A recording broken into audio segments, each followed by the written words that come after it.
الحمد لله رب العالمين والعاقبة للمتقين والصلاة والسلام على من كان نبيا وآدم بين الماء والطين وعلى آله وأصحابه أجمعين. أما بعد، فأعوذ بالله من الشيطان الرجيم. بسم الله الرحمن الرحيم. ألا إن أولياء الله لا خوف عليهم ولا هم يحزنون. صدق الله مولانا العظيم وصدق رسوله النبي الأمين المتين الكريم، ونحن على ذلك لمن الشاهدين والشاكرين، والحمد لله رب العالمين. نہایت ہی عقیدت و احترام کے ساتھ ایک مرتبہ بآواز بلند درود پاک پڑھ لیجئے. اللہم صلی علی سیدنا و شفیعنا و حبیبنا و نبینا و مولانا محمد وعلا آل سیدنا و مولانا محمد کما تحب و ترضى بأن تصلی علیہ صلاة و سلاما علیک سیدی یا رسول اللہ یا حبیب اللہ یا نبی اللہ.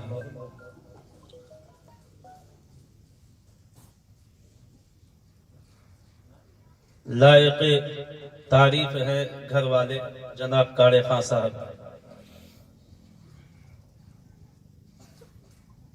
جنہوں نے سرکار غوث اعظم رضی اللہ تعالی عنہ کی اس پاکیزہ محفل کا انعقاد کیا.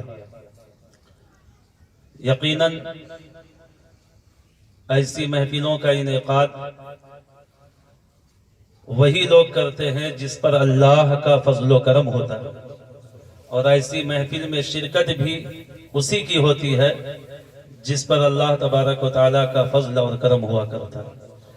تو ہماری اور آپ کی سعادت مندی ہے اور صاحب خانہ کی خوشبختی ہے جنہوں نے اس پاکیزہ محفل کا انعقاد کیا. ٹھنڈک کی رات ہے، میں مختصر طور پر چند کرامات غوث اعظم کو آپ کے ذہن نشی کر کے میں اپنے بیان کو ختم کروں گا.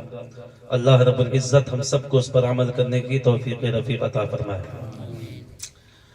کسی شاعر نے بہت اچھے انداز میں سرکار غوث اعظم کی شان میں یہ منقبت لکھی ہے کہ ہے بڑھایا رب نے کیا ہی خوب رتبہ غوث کا، کیا بڑھایا رب نے کیا ہی خوب رتبہ غوث کا، مصطفیٰ صلی علی دیکھو ہے نانا غوث کا، مصطفیٰ صلی علی دیکھو ہے نانا غوث کا. اور جس گلستہ میں کلی زہرہ ہے اور حسنین پھول، جس گلستہ میں کلی زہرہ ہے اور حسنین پھول، ہاں اسی نوری گلستہ سے ہے رشتہ غوث کا، ہاں اسی نوری گلستہ سے ہے رشتہ غوث کا. اور آگے شاعر لکھتا ہے ایک نگاہ با اثر سے ہو گیا ابدال وہ، ایک نگاہ با اثر سے ہو گیا ابدال وہ، جو چرانے کے لیے آیا تھا جبہ غوث کا، جو چرانے کے لیے آیا تھا جبہ غوث کا.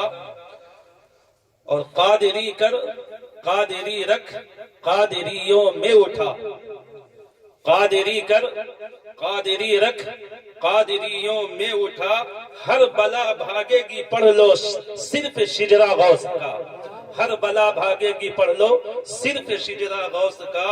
اور دیکھنا شاہ پیمبر کے کرم سے دوستو، دیکھنا شاہ پیمبر کے کرم سے دوستو، حشر میں بے خوف ہوگا نام لیوا غوث کا، حشر میں بے خوف ہوگا نام لیوا غوث کا.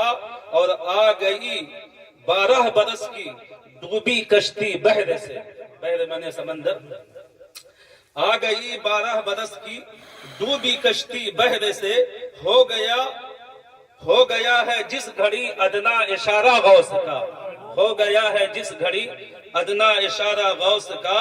اور دشمن دین مات دے ہم کو ضیا ممکن نہیں، دشمن دین مات دے ہم کو ضیا ممکن نہیں، کیونکہ لاکھوں شیر پر بھاری ہے کتا غوث کا، کیونکہ لاکھوں شیر پر بھاری ہے کتا غوث کا۔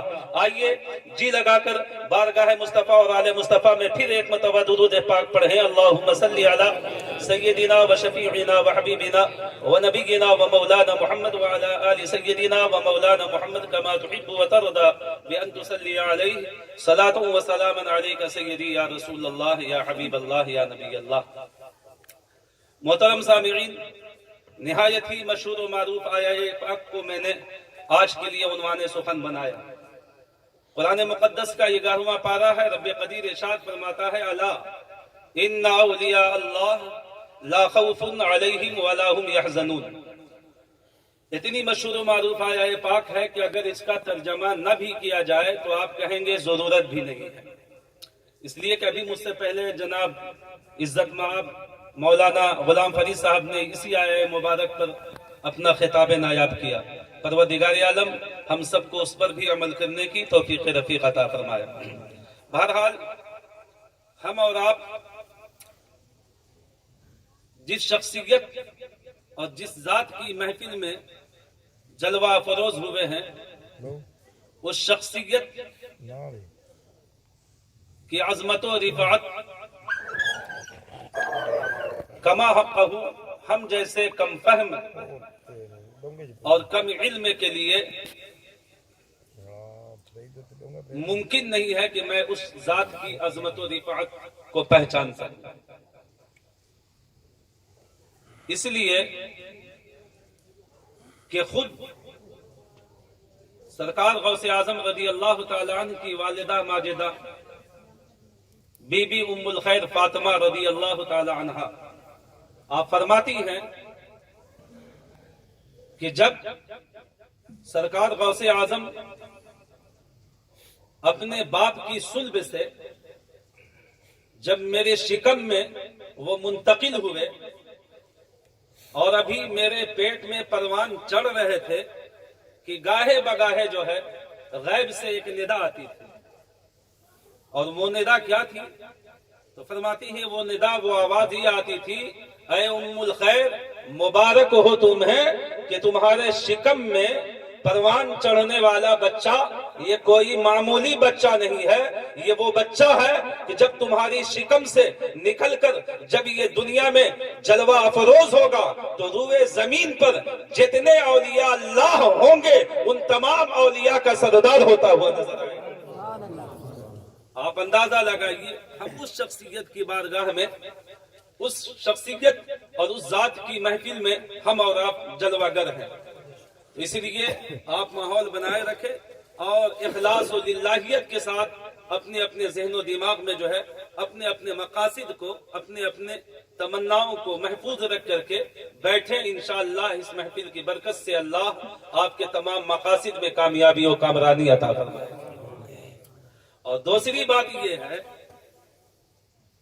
کہ آپ کی والدہ ہی فرماتی ہیں کہ شہر جیلان میں جب میرا عبد القادر جب پیدا ہوا تو فرماتی ہیں کہ اس رات پورے شہر جیلان میں اللہ رب العزت نے میرے بیٹے کے صدقے میں پورے شہر جیلان میں 1100 بچوں کی ولادت ہوئی۔ جس رات سرکار غوث اعظم کی ولادت ہوئی اس رات شہر جیلان میں 1100 بچوں کی ولادت ہوئی۔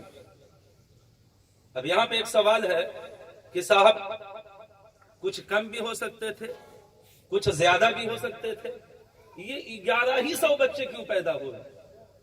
آخر اس میں کیا حکمت ہے؟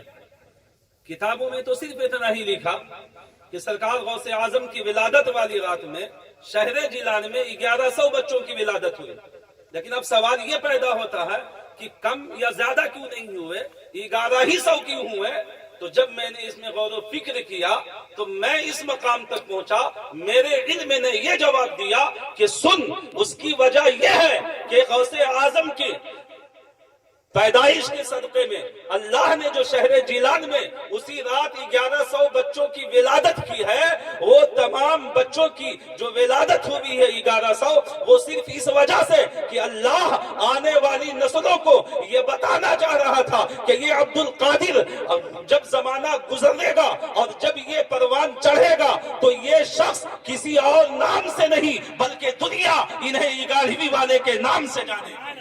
اس لیے اللہ رب العزت نے اس 1100 بچوں کو جو ہے اس رات جو ہے ولادت بخشی۔